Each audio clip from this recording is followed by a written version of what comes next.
نحمده ونصلي على رسوله الكريم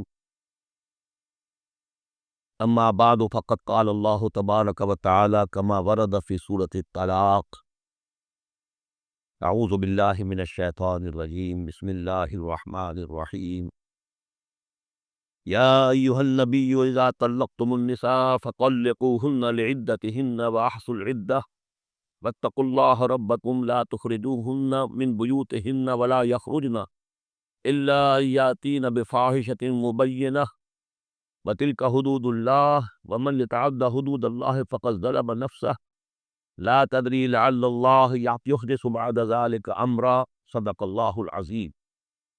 میں نے کسی موقع پر یہ عرض کیا تھا کہ قرآن مجید میں یہ مکی اور مدنی صورتوں کا جو مزاج ہے، اس میں جو ایک فرق ہے، اس کی تاثیرات میں جو فرق ہے، واقعہ یہ ہے کہ وہ اس دورہ قرآن ہی میں سمجھ میں آتی ہے، ورنہ آدمی جب پڑھتا ہے تھوڑا تھوڑا کرتا ہوا پڑھتا ہے تو وہ ساری چیزیں اس تیزی کے ساتھ، اس سیکوینس کے ساتھ سامنے نہیں آتی۔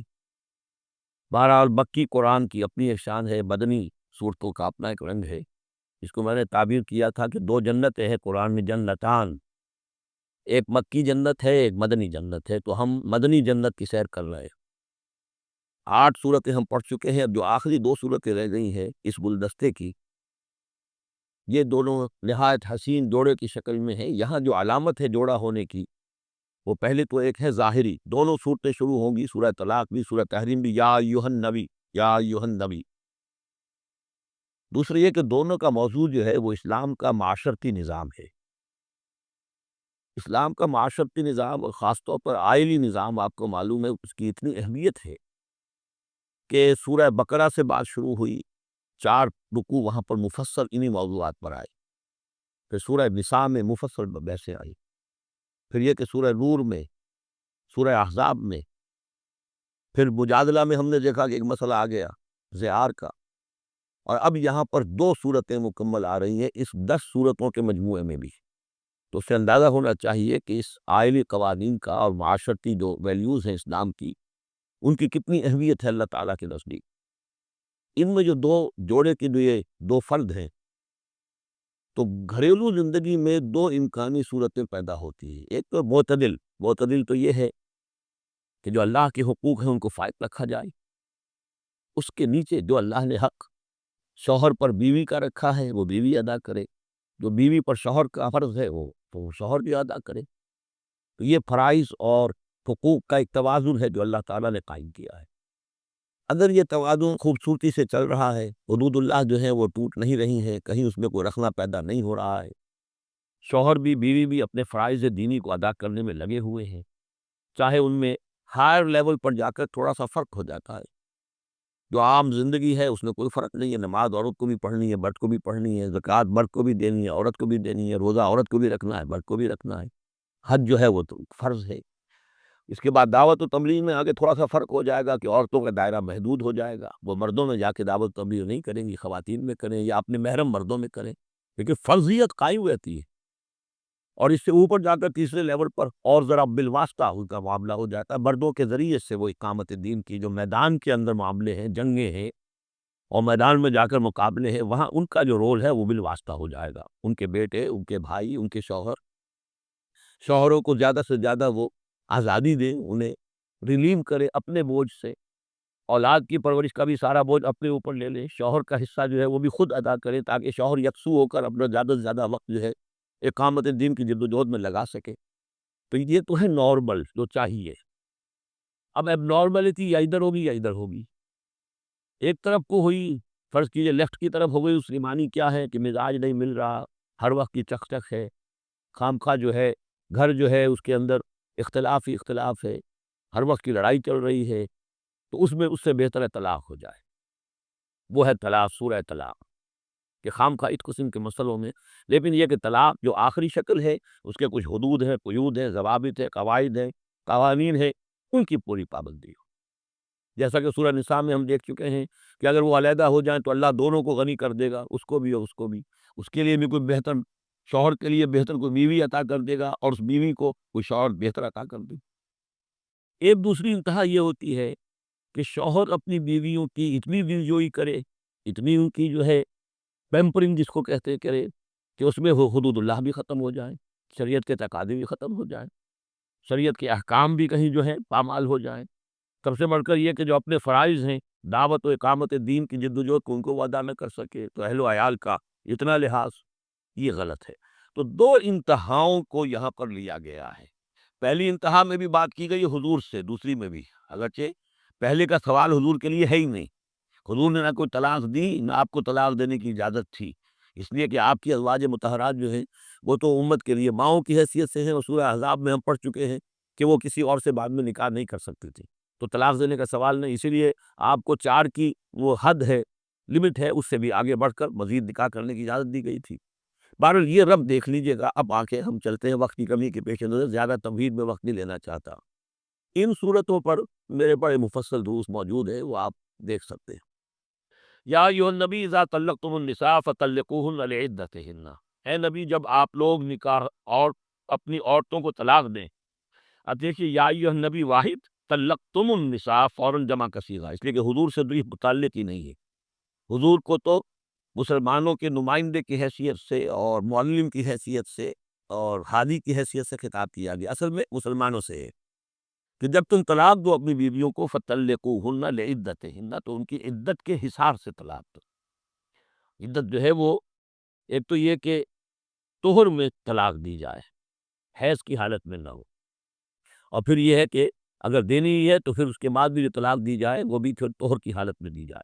اس طریقے سے جو بھی قوانین ہیں، وہ احصل العدہ، عدت کا پورا لحاظ رکھو۔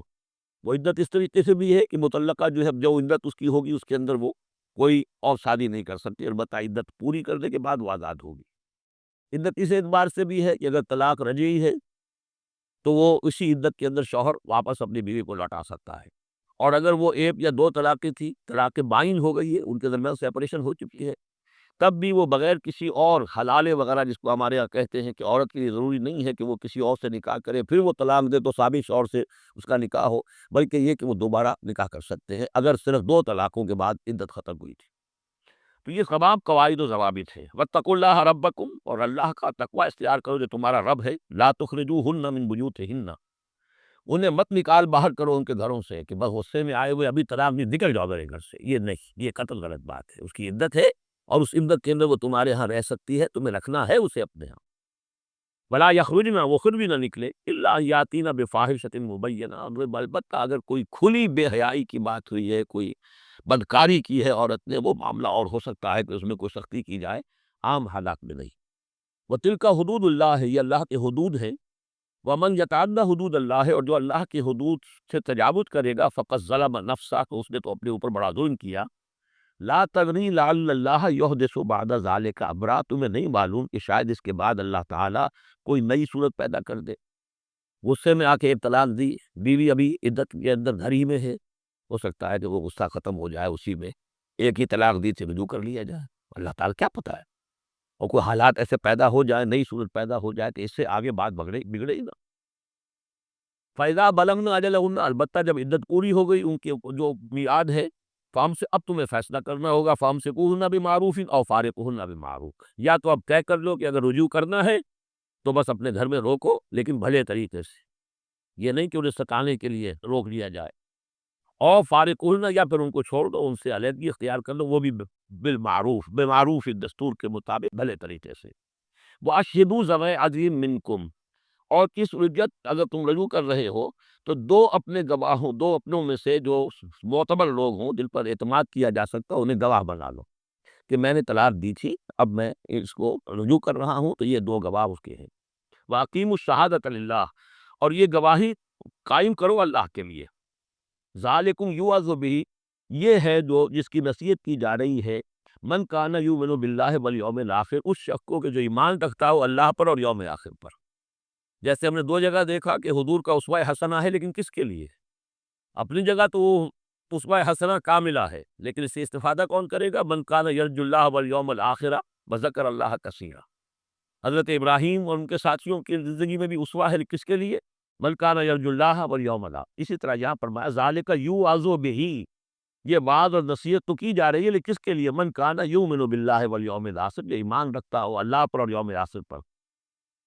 اب اس کے بعد اس سورہ مبارکہ میں یہ بڑا عجیب مقام ہے اس اعتبار سے قرآن کا. عجیب اس کے معنی کیا ہے؟ دل لبھانے والا، حسین. یہاں اللہ کے تقوی کا جو مقام اور مرتبہ واضح کیا جا رہا ہے. اللہ کی نگاہ میں اگر واقعتاً حقیقی تقوی ہے، صحیح تقوی ہے، قلب کا تقوی ہے، جیسے کہ حضور فرماتے تھے اپنے دست مبارک سے 3 مرتبہ آپ نے اشارہ کیا اپنے سیرہ مبارک کی طرف. التقوی ہا ہونا، التقوی ہا ہونا، التقوی ہا. تقوی یہاں ہوتا ہے، دل میں تقوی ہے تو تقوی ہے. باقی لباس اور وضع قطع یہ ساری متقیوں کسی بنا لی اور اندر کا معاملہ نہیں ہے تو یہ بہروپ ہے، یہ تقوی نہیں ہے. لیکن حقیقی تقوی ہو تو پھر اس کا کیا مقام ہے؟ اب دیکھیے پہلی بات آ رہی ہے، وَمَن يَتَّقِ اللَّهَ يَجْعَل لَّهُ مَخْرَجًا. جو شخص اللہ کا تقوی اختیار کرے گا اللہ اس کے لیے راستہ پیدا کر دے گا. جہاں بالکل نظر نہیں آئے گا کہ کوئی راستہ، اللہ راستہ پیدا کر دے گا. بالکل نظر نہیں آ رہا تھا موسیٰ کے ساتھیوں کو کہ اب کیسے بچیں گے، پیچھے لشکر آگے، آگے سمندر ہے، اللہ نے راستہ پیدا کیا. خود حضرت ابو بکر کا جو حال ہو گیا تھا کہ حضور اگر انہوں نے ذرا بھی دیکھ لیا نیچے اپنے قدموں کی طرف بھی نگاہ ڈالی تو ہم نظر آ جائیں گے. آپ نے فرمایا لا تحزن ان اللہ معنا، راستہ نکالتا اللہ. پھر حضور گئے طائف، لیکن وہاں سے خالی ہاتھ آئے. مدینے میں اللہ نے خود ہی کھڑکی کھول دی، 6 آدمی ایمان لے آئے. آپ گئے ہی نہیں اور وہاں انقلاب بھی آ گیا. عجیب. اس اعتبار سے اللہ مخرج پیدا کرتا ہے. تم صحیح طریقے پر چلتے رہو، تقوی اختیار کرو، صحیح راستے پر جد و جہد کرو، یہ کام اللہ پر چھوڑو. کب اسے منظور ہے اس کا کامیاب ہونا؟ جب ہوگا وہ راستہ ایسا کھول دے گا کہ تمہیں گمان بھی نہیں ہوگا. وَيَرْزُقْهُ مِنْ حَيْثُ لَا يَحْتَسِبُ، اور اسے رزق دے گا وہاں سے جہاں سے اسے گمان بھی نہیں ہوگا. اقامت دین کی جد و جہد ہو، غلبہ دین کی جد و جہد ہو، اپنے آپ کو اِنَّ صَلَاتِي وَنُسُكِي وَمَحْيَايَ وَمَمَاتِي اس کا فیصلہ کرنا ہو تو سب سے بڑی رکاوٹ آتی کھائیں گے کیا؟ تو اللہ تو کہتا ہے راضی میں ہوں. ہے ایمان اور یقین اس پر؟ کر کے دیکھو تو صحیح، اس پر اعتماد تو کرو. لیکن یہ کہ اس پر اعتماد کرنا، توکل، بڑی مشکل بات. وہ تو جتنا ایمان ہوگا اتنا اعتماد ہوگا، اور گہرا ایمان ہوگا گہرا اعتماد ہوگا. وَمَن يَتَّقِ اللَّهَ يَجْعَل لَّهُ مَخْرَجًا وَيَرْزُقْهُ مِنْ حَيْثُ لَا يَحْتَسِبُ وَمَن يَتَوَكَّلْ عَلَى اللَّهِ فَهُوَ حَسْبُهُ. یہ تو ابھی تقوی والے کی بات ہے کہ وہ وہاں سے رزق دے گا جہاں سے اسے ملے گا بھی نہیں. اور جس نے اللہ پر توکل کر لیا تو وہ اس کے لیے بہت کافی ہو جائے گا. توکل کر کے تو دیکھو، حسبہ وہ اس کے لیے کافی ہے. یہاں تک فرمایا ہے حدیث قدسی میں، حدیث میں من کان فی حاجت اخیہ کان اللہ فی حاجتہ. اگر کوئی مسلمان اپنے کسی بھائی کی ضرورت پوری کرنے میں لگ رہا ہے، اپنا وقت صرف کر رہا ہے، اللہ اس کی ضرورت پوری کرنی شروع کر دیتا ہے. فکر ماں در کار ماں آزار ماں، کار ساد ماں بے فکر کار ماں. یہ فارسی شاعری کے اندر یہ دینی حقائق ہیں. کار ساز ماں بے فکر کار ماں، میرا کارساز میرے کاموں کی فکر کر رہا ہے، میں نے اپنے آپ کو اس کے کام کے لیے لگا دیا. وہ دنیا میں بھی ذرا سا بھی کوئی شریف انسان ہوگا، آپ اس کے ہو جائیں وہ آپ کو چھوڑ دے گا پھر کہیں؟ شرافت ہو، مروت ہو. آپ اللہ کے بن کر تو دیکھیے، پھر وہ کارساز ہے. کارساز ماں بے فکر کار ماں، فکر ماں در کار ماں آزار ماں. جب میں اپنے معاملات کی فکر خود کرتا ہوں، کوئی نہ کوئی ٹھوکر کھاتا ہوں، کوئی نہ کوئی غلطی کرتا ہوں، آزار اپنے سر کے اوپر پیدا کر لیتا ہوں. اپنے آپ کو حوالے کرو. اس کا نام ہے تفویض الامر الی اللہ. افوض امری الی اللہ ان اللہ بصیر بالعباد. ان اللہ بالغ امرہ، اللہ تعالیٰ تو اپنا معاملہ تو پورا کر کے ہی رہتا ہے. وہ تو دین کو غالب کرنا ہے، کرنا ہی ہے. کون اس کے اندر نفع کما گیا، کون محروم رہ گیا، یہ ان کی قسمت ہے. ابو بکر اور عمر اور عثمان اور علی اور عبد الرحمن ابن عوف یہ اپنی باغی جیت گئے. ابو جہل ابو لہب محروم رہ گئے. یہ تو اب ان کا معاملہ ہے. اللہ تو اپنی بات پوری کرا دے گا، اور اس دنیا کے ختم ہونے سے پہلے پہلے پورے پورے عرضی پر اللہ کا دین غالب ہوگا. یہ ہونا ہے.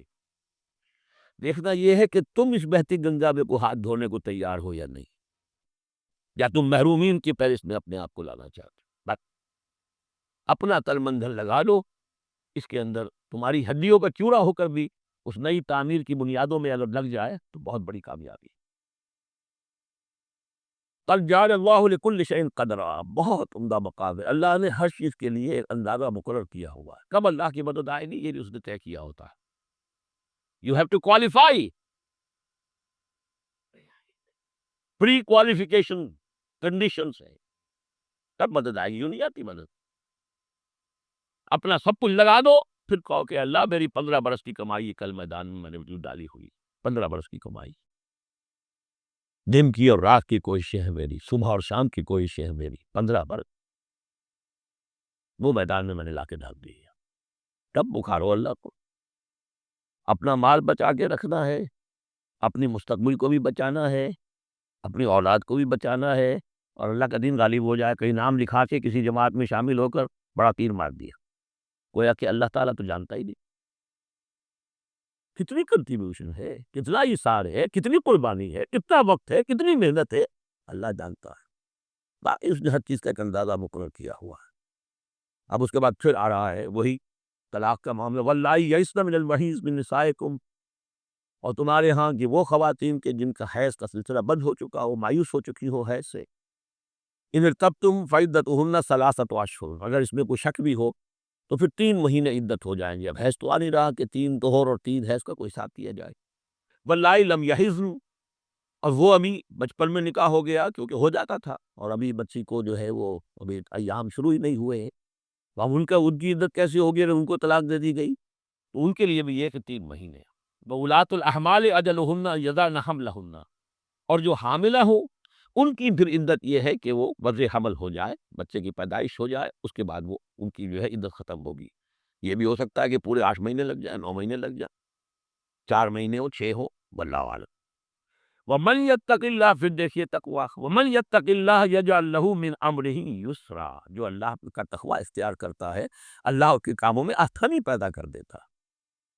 فَسَنُيَسِّرُهُ لِلْيُسْرَىٰ، ذَلِكَ أَمْرُ اللَّهِ أَنزَلَهُ إِلَيْكُمْ، یہ اللہ کا حکم ہے جو اس نے نازل کر دیا ہے تمہاری طرف. اللہ یہ ذمہ داری لے رہا ہے اپنے اوپر. وَمَن يَتَّقِ اللَّهَ يُكَفِّرْ عَنْهُ سَيِّئَاتِهِ، اور جو اللہ کا تقویٰ اختیار کرے گا اللہ تعالیٰ اس کی برائیوں کو، اب یہ آخرت کا معاملہ ہو رہا ہے، اس کی برائیوں کو، اس کے گناہوں کو اس کے نامہ اعمال سے دھو دے گا. وَيُعْظِمْ لَهُ أَجْرًا، اور اس کے لیے بہت بڑا اجر اور ثواب ہے جو عطا کرے گا. اسکنوہن من حیث سکنتم من وجدکم، اب کسی عورت کو طلاق دی ہے، ایک طلاق دی ہے، عدت میں رکھنا ہے گھر میں، وہ پہلے آ چکا ہے، لیکن گھر میں ایسا نہ ہو کہ کہیں کسی ملازمہ کی کوٹھڑی میں ڈال دو اس کو. اسکنوہن من حیث سکنتم، وہیں رکھو جہاں تم رہتے ہو، من وجدکم، جو بھی تمہاری جو مقدور ہے اس کے مطابق، اسی اسٹیٹس کے ساتھ. ولا تضاروہن لتضیقوا علیہن، اور انہیں کوئی تکلیف نہ پہنچاؤ کہ ان پر تنگی کر دو کہ وہ خود ہی جلدی سے روانہ ہو جائیں، گھر چھوڑ کے نکلنے پہ مجبور ہو جائیں. وَإِن كُنَّ أُولَاتِ حَمْلٍ، اور اگر وہ حاملہ ہوں، فَأَنفِقُوا عَلَيْهِنَّ، تو اب ان کے اوپر خرچ کرو، ان کا دان نفقہ وہ تمہارے ذمے ہے. حتیٰ یضعن حملہن، یہاں تک کہ پھر وہ وضع حمل سے فارغ ہو جائیں. فَإِنْ أَرْضَعْنَ لَكُمْ، پھر اگر وہ تمہارے لیے، تمہارے بچہ تو تمہارا ہے، اس کو اگر دودھ پلاتی ہیں، فَآتُوهُنَّ أُجُورَهُنَّ، تو انہیں ان کا اجر اور ان کا بدلہ عطا کرو. وَاعْتَبِرُوا بَيْنَكُمْ بِمَعْرُوفٍ، اور آپس میں مشورہ کر لیا کرو بڑے بھلے طریقے سے. اگر طلاق بھی ہو گئی کوئی بات نہیں، انسان تو ہے نا، انسانی سطح پر، اب شوہر بیوی نہیں رہے لیکن انسان تو ہے، انسانی سطح کے اوپر بات کر لی جائے. وَاعْتَمِرُوا بَيْنَكُمْ بِمَعْرُوفٍ وَإِن تَعَاثَرْتُمْ، اور اگر کہیں ایسی زدم زدہ ہو جائے کہ بیوی کہ میں تو دودھ نہیں پلاتی یا کوئی اور مسئلہ ہو، فَسَتُرْضِعُ لَهُ أُخْرَىٰ، تو پھر کوئی اور عورت جو ہے خود دودھ پلائے. لِيُنْفِقْ ذُو سَعَةٍ مِّن سَعَتِهِ، اب اس تمام معاملے میں جو بھی شوہر ہے وہ خرچ کرے، جو وسعت والا ہے وہ اپنی وسعت کے مطابق خرچ کرے، جو اس کا بھی سطح اللہ نے اسے دی ہے اس کے مطابق. وَمَنْ قُدِرَ عَلَيْهِ، اور جس کے اوپر اللہ تعالیٰ نے رزق کی کوئی تنگی رکھی ہے، ناپ تول کر دے رہا ہے، کوئی فراوانی نہیں ہے، فَلْيُنْفِقْ مِمَّا آتَاهُ اللَّهُ، تو وہ خرچ کرے اس میں سے جو اللہ نے اس کو دیا ہے. لَا يُكَلِّفُ اللَّهُ نَفْسًا إِلَّا مَا آتَاهَا، اللہ تعالیٰ کسی جان کو ذمہ دار نہیں بنائے گا مگر اسی حد تک جو کچھ کہ اس نے اسے دے رکھا ہے. کچھ سادگی دی ہے تو اپنی اس بیوی جو ہے مطلقہ، اس کے اوپر تم رکھو، کچھ سادگی رکھو، تنگی ہے تو ٹھیک ہے اس حساب سے دو، اللہ تو جانتا ہے. سَيَجْعَلُ اللَّهُ بَعْدَ عُسْرٍ يُسْرًا، یقیناً اللہ تعالیٰ جو ہے اس کے لیے اس سختی کے بعد آسانی بھی پیدا کر دے گا. وَكَأَيٍّ مِّن قَرْيَةٍ أَتَتْ عَنْ أَمْرِ رَبِّهَا، اور کتنی ہی بستیاں ایسی ہیں جنہوں نے اپنے رب کے حکم سے سرکشی کی، وَرُسُلِهِ، اور اپنے رسولوں سے سرتابی کی، ان کا کفر کیا. فَحَاسَبْنَاهَا حِسَابًا شَدِيدًا، وَعَذَّبْنَاهَا عَذَابًا نُكْرًا، تو ہم نے پھر ان سے محاسبہ کیا، ان کا بہت شدید محاسبہ، اور ہم نے ان پر آفت ڈالی اور عذاب بھیجا ان پر، بہت بڑا عذاب۔ فذاقت وبال امرها، تو ان بستیوں نے اپنے معاملے کی پوری سزا جو ہے بھگت لی۔ وکان عاقبت امرها خسرا، اور یقیناً جو ابھی عاقبت والا معاملہ آنے والا ہے، ان کے معاملے کا جو ابھی عاقبت ہے، وہ تو پھر بڑے ہی ٹوٹے والا معاملہ ہے۔ اعد اللہ لہم عذابا شدیدا، اللہ تعالیٰ نے ان کے لیے بڑے شدید عذاب کو تیار کیا ہوا ہے۔ فاتقوا اللہ یا اولی الالباب، تو اے ہوش مندو اللہ کا تقوی اختیار کرو، وہی تقوی جس کے اوپر چار مختلف طور سے بات ہو چکی ہے۔ الذین آمنوا، اے وہ ہوش مندو جو ایمان بھی لے آئے ہو، اللہ کا تقوی اختیار کرو۔ قد انزل اللہ الیکم ذکرا، اللہ نے تمہاری طرف ذکر نازل کر دیا ہے۔ یہ آیت بڑی اہم ہے، ذکر کی آگے وضاحت آ رہی۔ ذکر سے مراد کیا ہے؟ رسولا یتلو علیکم آیات اللہ مبینات لیخرج الذین آمنوا وعملوا الصالحات من الظلمات الی النور، رسول کہ جو پڑھ رہا ہے آیات اللہ کی تم پر، تمہیں سنا رہا ہے، اور وہ آیات بینات ہیں، تاکہ نکالے وہ تمہیں، ان لوگوں کو جو ایمان لائے اور جنہوں نے نیک عمل کیے، اندھیروں سے نور کی طرف۔ تو ذکرہ، قد انزلنا الیکم ذکرہ، اور ذکرہ کی وضاحت رسولا یتلو علیکم آیات اللہ مبینات، یہی بات پھر آگے جا کے سورہ بینہ میں آئے گی، ابھی صرف نوٹ کر لیجئے، پھر جا کر بات پوری واضح وہاں ہوگی۔ وَمَن يُؤْمِن بِاللَّهِ وَيَعْمَلْ صَالِحًا يُدْخِلْهُ جَنَّاتٍ تَجْرِی مِن تحتہا الْأَنْہَارُ خَالِدِینَ فِیہا أَبَدًا، اور جو کوئی اللہ پر ایمان رکھتا ہے اور نیک عمل کرتا ہے، اور نیک عمل سے مراد ایمان کے جملہ تقاضے۔ اب نیک عمل جب مکے میں جب پڑھتے حضور، نیک عمل کیا تھا؟ ابھی شراب بھی حرام نہیں ہے، جوا بھی حرام نہیں ہے، سود بھی حرام نہیں ہے، پہلے 10 برس نماز پانی گانا بھی نہیں ہے۔ اس وقت نیک عمل کا کیا مطلب؟ اللہ پر ایمان اور اس کی دعوت، اور تکلیف آئے تو استقامت اور جھیلنا۔ نماز آئی تھی، رات کو کھڑے رہا کرو اللہ کے سامنے، اس وقت کا نیک عمل یہ تھا۔ اب جیسے جیسے آیا مدینے میں آ گئے، اب جہاد ہے، قتال ہے، انفاق ہے، مال خرچ کرو۔ اب روزہ بھی فرض کیا گیا، اب نماز پڑھ گانا بھی جو ہے 2 سال پہلے ہو چکی ہے، اب تمہارے زکوٰۃ بھی ایک نصاب کے حساب سے آ گئی ہے، عشر بھی آ گیا ہے، اب یہ ہے۔ تو جس وقت دین کا جو تقاضا ہے وہ پورا کرنا، جملہ تقاضے، وہ عمل صالح ہے۔ ہمارا تصور یہ ہوتا ہے جہاں قرآن میں عمل صالح آیا، نماز روزہ ذکر کی اذکار، یہ ہمارے ذہن میں آتا ہے، ہم اس کو پڑھتے ہیں اپنے ذہن میں صرف ان چیزوں کے حوالے سے، جبکہ عمل، جدوجہد، محنت، وہ ہر جگہ جو حکم ہے اس وقت کا حکم ہے۔ من یؤمن باللہ ویعمل صالحا یدخلہ جنات تجری من تحتہا الانہار خالدین فیہا ابدا، وہ داخل کرے گا ان باغات میں جن کے نیچے ندیاں بہتی ہوں گی، اور اس میں وہ رہیں گے ہمیشہ ہمیش ابدا۔ قد احسن اللہ لہ رزقا، اللہ تعالیٰ نے اس کے لیے بڑا عمدہ رزق فراہم کیا ہے۔ اب ایک آیت آ رہی ہے جو آیات متشابہات میں سے ہے، تاحال اللہ الذی خلق 7 سماوات، ویسے تو یہ 7 آسمانوں کا معاملہ بھی میں بار بار عرض کرتا رہا ہوں کہ ابھی آیات متشابہات میں شمار ہوگا۔ وَمِنَ الْأَرْضِ مِثْلَهُنَّ، اللہ تعالیٰ نے 7 آسمان بنائے ہیں، اور زمین میں سے بھی اتنی ہی، ویسی ہی، گویا کہ زمینیں بھی کچھ 7 زمینیں ہیں۔ اب اس پر یہ ہے کہ مختلف مفسرین نے اپنے اپنے اندازے، زمین کے 7 طبقات ہیں یا کچھ اور، لیکن بہرحال ابھی ہم نہیں سمجھ سکیں گے، کچھ 7 زمینیں بھی ہیں، کسی وقت آ کر یہ حقیقت منکشف ہو جائے گی۔ یتنزل الامر بینہن، اور یہ آسمان اور زمین کے درمیان اللہ کا امر نازل ہوتا ہے، جیسے کہ ہم پڑھا ہے سورہ سجدہ میں، یدبر الامر من السماء الی الارض ثم یعرج الیہ فی یوم کان مقدارہ الف سنۃ مما تعدون، یہ 1000 سال کی اللہ تعالیٰ کی ایک پلاننگ ہوتی ہے، آسمان سے زمین کی طرف اس کا فیصلہ جو ہے وہ آتا ہے، فرشتے لے کر آتے ہیں، تنفیذ ہوتی ہے، اور پھر یہ کہ وہ امر جو ہے اٹھا لیا جاتا ہے۔ اب اگلے 1000 سال کا دوسرا امر ہے جو اللہ کی طرف سے اگلے دن کا لیے طے ہو چکا ہے۔ لِتَعْلَمُوا أَنَّ اللَّهَ عَلَىٰ كُلِّ شَيْءٍ قَدِيرٌ، تمہیں اس کا یقین رہنا چاہیے کہ اللہ تعالیٰ ہر چیز پر قادر۔ میں نے یہ بات عرض کی ہے کہ 2 صفات اللہ کی ہیں جس میں یہ انتہائی اہمیت کے ساتھ عَلَىٰ كُلِّ شَيْءٍ قَدِيرٌ بِكُلِّ شَيْءٍ عَلِيمٌ، ان 2 صفات کا تو مراقبہ اتنا گہرا ہونا چاہیے کہ کبھی شک نہ آنے پائے کسی چیز کے بارے میں۔ وَأَنَّ اللَّهَ قَدْ أَحَاطَ بِكُلِّ شَيْءٍ عِلْمًا، دیکھیے دوسری بھی آ گئی علم، اور یہ کہ اس نے ہر شے کا، اس کے علم کا احاطہ کیا ہوا، نہ اس کی قدرت سے باہر کچھ ہے، نہ اس کے علم سے باہر کچھ ہے۔ بارک اللہ لی و لکم فی القرآن العظیم و نفعنی و ایاکم بالآیات و الذکر الحکیم۔